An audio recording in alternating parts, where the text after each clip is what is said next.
Morning everyone. I hope आप सभी लोग बहुत अच्छे होंगे और उतने ही अच्छे तरीके से आप सभी लोगों की पढ़ाई चल रही होगी।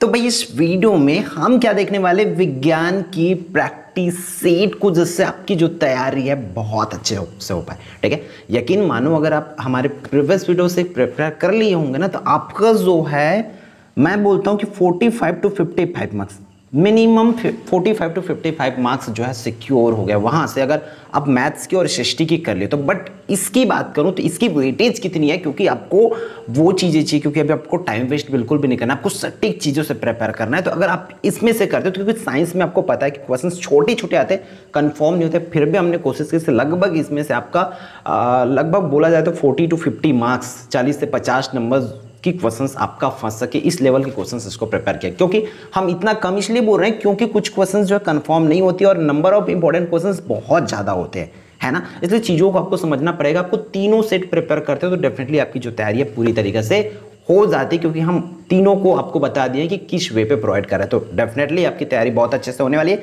तो चलो फिर हम स्टार्ट करते हैं वीडियो को। अगर लाइक नहीं किए तो वीडियो को अभी से लाइक कर दो, फिर हम आगे बढ़ते हैं इस वीडियो में। और बाकी सब्जेक्ट की जो लिंक है, अगर आप उस वीडियो को नहीं देखो तो उसका लिंक मैं आपको इस वीडियो के डिस्क्रिप्शन में दे दूंगा, ताकि आप वहां से भी उसको प्रिपेयर कर पाओ और आपकी तैयारी डेफिनेटली देखना बहुत अच्छे तरीके से हो जाएगा। ठीक है, और एक बात और, आपको अगर इस प्रैक्टिस सेट पे डाउट है, किसी को हो सकता है, किसी बच्चों को, तो अपने भाई आपके सबके तो स्कूल टीचर है ना, वो तो आपको गाइड करेंगे। तो आप स्कूल टीचर्स को शेयर कर दीजिए कि हाँ मैम सर ये क्या, इस क्वेश्चन से हमें प्रिपेयर करना चाहिए कि नहीं करना चाहिए, एक बार सजेशन ले सकते हो।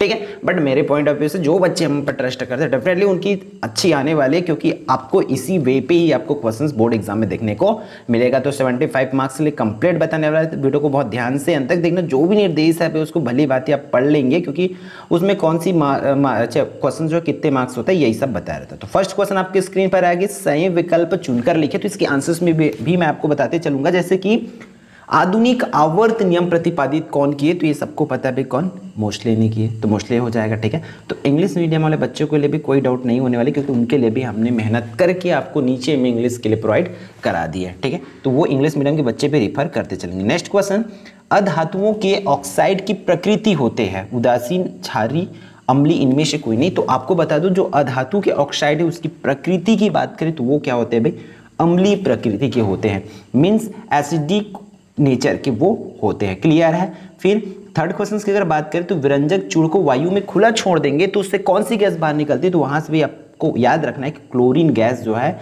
बाहर निकलती है। Means when bleaching powder is left exposed to air it is freed from, मतलब वहां से कौन सी गैस फ्री होती है, रिलीज कौन सी गैस होती है, तो क्लोरीन गैस रिलीज होती है, ये आपको याद रखना है। फिर फोर्थ वन, परम शून्य तापमान कहलाता है, तो -273 डिग्री सेल्सियस क्या कहलाता है, जो 273 डिग्री सेल्सियस है वही क्या कहलाता है, परम शून्य तापमान कहलाता है। ठीक है, अब बात है भाई इसमें हम नंबर क्यों कम बोलते हैं कि आपको मतलब लगभग 40 से आसपास की नंबर यहाँ सोच सकते हैं, क्यों, क्योंकि ये 1 मार्क्स वाली नंबर है वो कंफर्म नहीं है। यहाँ से 15 नंबर आप सीधी सीधी माइनस कर दो, है ना। बाकी क्वेश्चंस आपके इंपॉर्टेंट है, यहाँ से कुछ क्वेश्चंस में भी आ जाए तो अच्छी बात है, बट आपको इससे रिलेटेड ब्लूप्रिंट के अकॉर्डिंग हमने इसको पूरा प्रिपेयर किया, तो आपको इससे रिलेटेड पढ़ाई जो है करना है। जल का अपूर्णांक कितना होता है, तो 1.3 होता है, ये आपको याद रखना पड़ेगा। ठीक है, तो इस तरीके से आपको कर लेना है। फिर इसकी हम रिक्त स्थान की अगर बात करें तो फर्स्ट क्वेश्चन है, विद्युत प्रतिरोध का एसआई मात्रक लिखना है। तो अगर मैं बात करूं विद्युत प्रतिरोध का एसआई मात्रक, तो विद्युत प्रतिरोध जो होता है, प्रतिरोध और विद्युत मतलब प्रतिरोध सुने होंगे, रेजिस्टेंस, ठीक है, उसको ओम से किया जाता है। तो यहाँ पर आपका फर्स्ट का आंसर क्या हो जाएगा, ओम हो जाएगा। उसी तरीके से सर्वप्रथम डीएनए का मॉडल खालिस्तान ने प्रस्तुत किया था, तो वाटसन ने, ठीक है, वाटसन लिख लेंगे।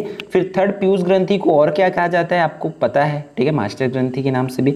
किसी भी खाद्य श्रृंखला में प्राय प्रथम पोषक स्तर क्या होते हैं, प्रथम जो होते हैं उत्पादक होते हैं, बाकी सब जो होता है वो उपभोक्ता होते हैं, ये याद रखेंगे आप लोग। फिर अपवर्तन के जो दूसरे नियम है उसको स्नेल का भी नियम कहा जाता है। तो ये 5 आपके कंप्लीटली हो जाते हैं प्रिपेयर, तो इसको बहुत अच्छे से कर लो। फिर आपको मैथ्स दी कॉलम बहुत अच्छे से कर लेना, क्योंकि उतनी मुश्किल नहीं है इसमें मेरे हिसाब से। एक कंफ्यूजन वाले अम्ल, इसमें 2 ठो अम्ल दिया है, तो आपको उसी में थोड़ा सा डिफरेंट हो सकता है, बट चीज़ों को करोगे तब बहुत अच्छे से कर, जैसे कार्बन के अप्रूव ग्रेफाइट में चला जाएगा। ठीक है, बेकिंग पाउडर की अगर बात करें तो वो प्रति अम्ल होती है, सोलर कुकर काली सतह वाली होती है, अजैविक घटक की बात करें तो वो ये हो जाएगी, एसिटिक अम्ल जो होते हैं दुर्बल अम्ल होते हैं। इस तरीके से इसकी आंसर हो जाएगा। आई होप आप लोग भी ऐसी ही करने वाले थे। ठीक है, तो चीज़ों को आपको समझते हुए चलना है। ये रहा आपका 15 मार्क्स की कंप्लीट तैयारी। तो फिर अब अगर आपने हमारे चैनल एकलव्य आरपीएस को भी सब्सक्राइब नहीं कर रखे हैं तो वो कर लीजिए, क्योंकि आपकी पूरी पढ़ाई जो इस चैनल के माध्यम से पूरी, क्योंकि कॉन्सेप्ट की बात करें चैप्टर्स वाइज आपको अगर नोट डाउनलोड करना है तो आप जिस भी चैप्टर की चाहिए वो जा करके चैनल पर देख, जैसे कि आपको सपोज दैट चैप्टर 1 की चाहिए तो आपको जाके सर्च क्या करना है, CG board class 10th science chapter 1 by Eklavya RPS search करोगे तो आपको वीडियोस मिल जाएगी। उस वीडियो में नोट से पढ़ाए हैं और उसका नोट का आपको पीडीएफ भी डाउनलोड करने को मिल जाएगा। ठीक है, तो इस वे पे आप डाउनलोड कर सकते हो अगर चैप्टर वाइज चाहिए तो, बट आप इन सब चीज़ को प्रिपेयर करके रखो, डेफिनेटली आपकी तैयारी अच्छे से हो जाएगी। ठीक, अब घ्राण सूचक के द्वारा अम्ल तथा क्षार की पहचान कैसे की जाती है ये आपको प्रिपेयर कर लेना है। फिर नेक्स्ट निम्न कार्बनिक यौगिक के क्रियात्मक समूह करना है। तो क्रियात्मक समूह के लिए सिर्फ यही दोनों भी, कुछ भी दिया जा सकता है तो आपको जितने भी क्रियात्मक समूह वाले कॉन्सेप्ट है वो पूरे को क्लियर रखेंगे। और इसमें सूचक की बात है, जैसे घ्राण सूचक तो आप प्राकृतिक सूचक और रासायनिक सूचक मीन्स कृत्रिम सूचक को भी आप करके रखें कि कौन से प्राकृतिक सूचक है कौन से कृत्रिम सूचक होते हैं। प्राकृतिक सूचक के 2 उदाहरण और कृत्रिम सूचक के 2 उदाहरण पहले क्वेश्चन के अल्टरनेट में पूछे जा सकते हैं। उसी तरह जिसमें इतने भी क्रियात्मक समूह, तो जितने भी कार्बनिक यौगिक है उसका क्रियात्मक समूह आपको पहचानने आना चाहिए। ठीक है, फिर आपको क्या पूछा जा सकता है भाई, जैसे कि चौथा में सौर सेल के 2 उपयोग, बायोगैस के उपयोग, पवन ऊर्जा के 2 उपयोग, इस तरीके से कोई एक क्वेश्चन इसमें से आपको पूछा जा सकता है। अब देखो ऑल इंपॉर्टेंट क्वेश्चन को तो एक सेट में डालना पॉसिबल नहीं होता, तो अगर चेंजेस होता है थोड़ा बहुत आपको उन चीज़ों को समझना पड़ेगा कि इससे रिलेटेड भी आपकी क्वेश्चंस आने वाले एग्जाम में। ठीक है, फिर इसमें से जैसे कि सूत्र युग्मन क्या है ये आपको करना है, पुनरुद्भवन क्या होती है, परागण हो क्या होते हैं, पुंकेसर क्या होते हैं, इस तरीके से जो छोटे छोटे क्वेश्चंस मैं निचोड़ में आपको बता रखा हूँ उन क्वेश्चंस को, या टॉप 50 वाले क्वेश्चंस में आप लोग देखे होंगे वहां पर जो भी क्वेश्चंस, क्योंकि ऐसे क्वेश्चंस भी थोड़ा बहुत तो चेंज होंगे ही होंगे, लेकिन याद रखना उसी चैप्टर से उसके आसपास के क्वेश्चंस पूछे जाएंगे, इससे रिलेटेड क्वेश्चन से पूछे जाएंगे। आप बोर्ड एग्जाम में देखोगे तो इसमें बहुत ज्यादा वेरिएशन आपको देखने को नहीं मिलेगा। ठीक है, फिर जैव भार से क्या समझते हैं ये क्वेश्चंस आपको कर लेते। अब जैव भार से अल्टरनेट क्वेश्चंस भाई आपको जैविक अजैविक घटक है ना, वो पूरे चैप्टर नंबर 5 के 2 मार्क्स वाले क्वेश्चंस पूछे जाना है, मतलब पूछे जाना है, वो देन श्योर है, सबसे इजी चैप्टर है। ठीक है, पारिस्थितिक तंत्र के प्रकार, ठीक है, पिरामिड, ये रिलेटेड क्वेश्चंस आप कर लो, डेफिनेटली आपका श्योर हो जाएगा यहाँ से भी 2 मार्क्स। ठीक, अब हमारा आता है 3 मार्क्स के लिए, तो 3 मार्क्स के लिए क्वेश्चंस आपको इस तरीके से फ़ारेनहाइट मतलब जो पैरामीटर से में चेंज करने वाला, पैमाना चेंज करने वाला क्वेश्चंस आपको पूछे जा सकते हैं। तो आप इन क्वेश्चंस को प्रिपेयर, ऐसा 2 नहीं देंगे, दोनों में से कोई एक ही क्वेश्चंस देंगे, क्योंकि बट हमें अब दिखाना है, ठीक है, कि आपका प्रिपरेशन अच्छे से हो, इसलिए हमने यहाँ पर 2 क्वेश्चंस रखे ताकि आप दोनों क्वेश्चंस की प्रिपरेशन कर सको। फिर यहाँ पर देखो चुंबकीय बल रेखाओं के 3 गुण लिखे बोल रहे हैं, तो यहाँ पर चुंबकीय बल, तो चुंबक का बस ही सिंपल से 3 गुण बोला जा सकता है, या इसी क्वेश्चंस को ऐसा बोल सकते हैं कि चुंबकीय बल रेखाओं एक दूसरे को क्यों नहीं काटते हैं, कारण बताइए करके। तो मैं जो भी बोल रहा हूँ अगर उन क्वेश्चंस को, अल्टरनेट क्वेश्चंस को कर लेते हो तो आपकी तैयारी अच्छी हो जाती है। वैसे भी हम नेक्स्ट सेट में और भी आपको इंपॉर्टेंट क्वेश्चंस प्रोवाइड करा देंगे, तो बस अभी आप ये 18 क्वेश्चन है वो 100% कंफर्म करके रखो, क्योंकि 40 लगभग 30 to 40 मार्क्स आपका यहाँ से आना ही है एग्जाम में। ठीक है, कृत्रिम और प्राकृतिक चयन में 3 अंतर लिखना है, ये कर सकते हो। फिर समतल दर्पण के कोई 3 उपयोग लिखना है, तो समतल दर्पण करना भी, उत्तल दर्पण, अवतल दर्पण, तीनों दर्पण आपको एक साथ करना है, क्योंकि हम एक क्वेश्चंस में आपको मैं बार बार बोल रहा हूँ हम ऑल इंपॉर्टेंट क्वेश्चंस को नहीं रख सकते, इसलिए रिलेटेड क्वेश्चंस आप करेंगे।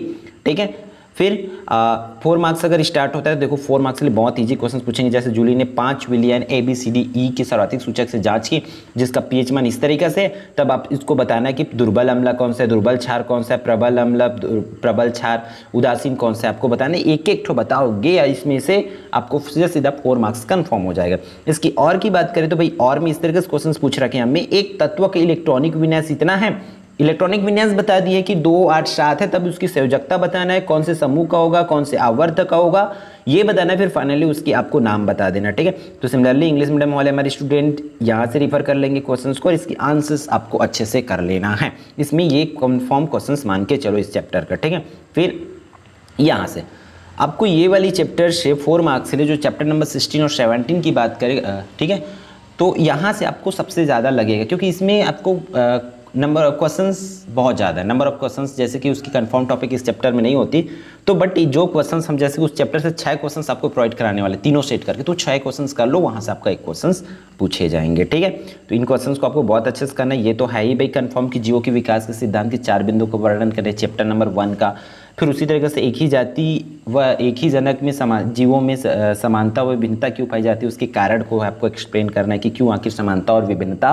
दोनों पाई जाती है करके, ठीक है। फिर आपको 14 में 4 अंक वाली लास्ट क्वेश्चन आपको स्वच्छोवास एवं श्वसन में, ठीक है, 4 अंतर लिखना है, या उसी को लैंगिक या अलैंगिक प्रजनन में अंतर लिखना है। तो इस टाइप से क्वेश्चंस आपको प्रिपेयर करना ही है। अंतर वाली क्वेश्चंस बड़े, पिछले साल आई थिंक रुधि धमनी शिरा आ रखे हैं, तो वो क्वेश्चंस आप एक बार कंफर्म देख लेना, फिर उसको भी चाहो तो कर सकते हो, फिर अगर नहीं आए होंगे तो ठीक है, आए होंगे तो छोड़ सकते हो। फिर क्वेश्चन नंबर 15, गोली दर्पण के लिए निम्न को परिभाषित करना, जिसकी वक्रता केंद्र क्या होती है, वक्रता, त्रिज्या, ध्रुव, द्वारक, फोकस दूरी, ये सब क्वेश्चंस क्या क्या होते हैं, इन चीज़ों को आपको बताना रहेगा। तो इसको बहुत अच्छे से प्रिपेयर कर लो भाई, ठीक है। अब इसमें देखो 5 के 5 नहीं देंगे आपको, 2 से 3 देंगे, जैसे 3 दे देंगे और बोलेंगे कि परिभाषित कीजिए करके, ठीक है।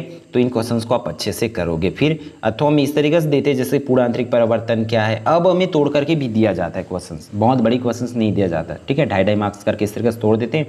आपको यहाँ पर पूर्ण आंतरिक परिवर्तन क्या उसके बताना है, उसके लिए आवश्यक शर्तें लिख देना है, ठीक है। इस तरीके से क्वेश्चन ही करना है, आवश्यक शर्तें भी इसके साथ ही साथ करेंगे। फिर अपवर्तन की घटना के दैनिक जीवन में कोई 2 उदाहरण बताना है, क्लियर, तो इसको करते चलेंगे। फिर chapter number question number 16 5 marks के लिए, इसमें जनित्र को कर लो और जनरेटर को करना है और मोटर को करना है भाई, इस तरीके से। इसके सिद्धांत, आरेख, उसका कार्य विधि कैसा है, किस प्रकार की कार्य करते हैं, ये कर सकते हैं। और उसमें और इसके छोड़, यही बड़ा क्वेश्चन है, बाकी सब छोटा क्वेश्चन। हम हार्ड आपको प्रोवाइड करा दिए, तो उसका नेक्स्ट जो छोटे क्वेश्चन हैं हम उसको नेक्स्ट डेट में आपको प्रोवाइड कराएंगे ही कराएंगे, तो इसलिए सभी को प्रिपेयर कर लेंगे। तो फिर 6 नंबर के लिए इस तरीके से क्वेश्चन तोड़ तोड़ के पूछे जाएंगे, ठीक है। 6 नंबर के लिए भी अब एकदम कंफर्म भी नहीं है ये वाली क्वेश्चंस कि यही आएंगे करके, बट आपको इन क्वेश्चंस को कर लेना क्योंकि इसके आने की प्रोबेबिलिटी ज़्यादा है ना। प्रोबेबिलिटी मतलब संभावना तो समझ आ रही होगी, तो इन क्वेश्चंस को आपको कर लेना है अच्छे से। तो ये 18 में भी आप बहुत अच्छे से नोट कर लो। 18 की बात करूँ तो अब नाइट्रोजन, हाइड्रोजन और ऑक्सीजन तीनों का तो आप अच्छे से कर लो, मेन तीनों टॉपिक को अच्छे से, उसकी समीकरण क्या होती है, इक्वेशन वगैरह। क्योंकि इस पेपर में आप देखिए तो हमने कहीं पर भी आपको समीकरण नहीं दिए, कहीं पर भी शुद्ध करने के लिए नहीं दिए, कारण बताने के लिए नहीं बोले। तो ये कारण, समीकरण, इस तरीके से क्वेश्चन पूछे जाते हैं, तो चीज़ों को आपको समझना पड़ेगा और उस वे पे प्रिपरेशन करना होगा, ठीक है। तो चलो इस वीडियो में फिर इतना ही, हम मिलते हैं आने वाले इंपॉर्टेंट वीडियो में। अगर अभी तक आपने हमारे चैनल को सब्सक्राइब नहीं किए, शेयर नहीं किए, तो अपने दोस्तों में शेयर कर दे और चैनल को सब्सक्राइब जरूर कर ले, ठीक है। तो चलो फिर मिलते हैं नेक्स्ट वीडियो में।